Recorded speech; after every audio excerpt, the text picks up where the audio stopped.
Hi, my name's Paul Maycock.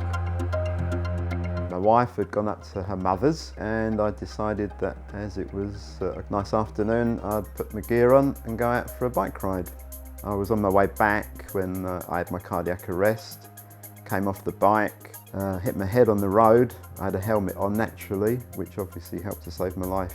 I was fortunate enough to have people following me who recognised exactly what had happened and started to perform CPR on me. Paul had messaged me to say that he was going out for a bike ride.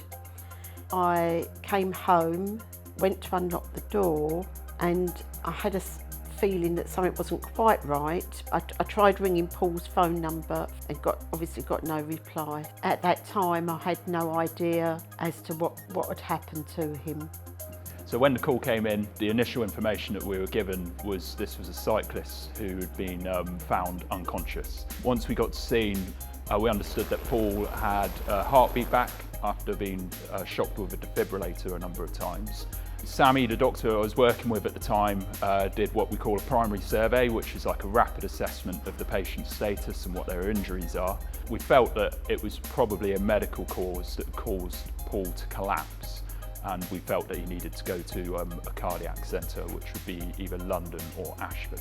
We agreed that we were going to do a pre-hospital anaesthetic, which is basically to place a breathing tube into the patient's windpipe and then to breathe for them, correcting their sort of blood gases and the oxygen in their blood, and to control their blood pressure.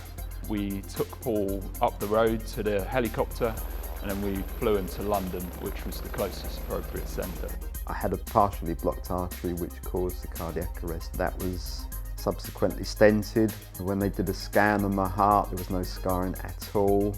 Didn't need an ICD. 2 weeks later, I was discharged. Without the care of KSS, Paul would not have got an anaesthetic at scene, and he would have had to have gone to a local hospital, which wouldn't necessarily have been able to deliver the treatment that he needed. My first visit to KSS, to be honest, I was a little bit nervous, a bit apprehensive if you like, but very excited as well. And then when I met John, one of the paramedics that attended to me, it was like, wow, this is brilliant. And to be able to talk about the experience and share my experience and even show him some of the pictures was wonderful. One of the really great things about meeting Paul is that we've been able to fill in some of the gaps about what happened to him, so he's got a bit more understanding about what happened on the day.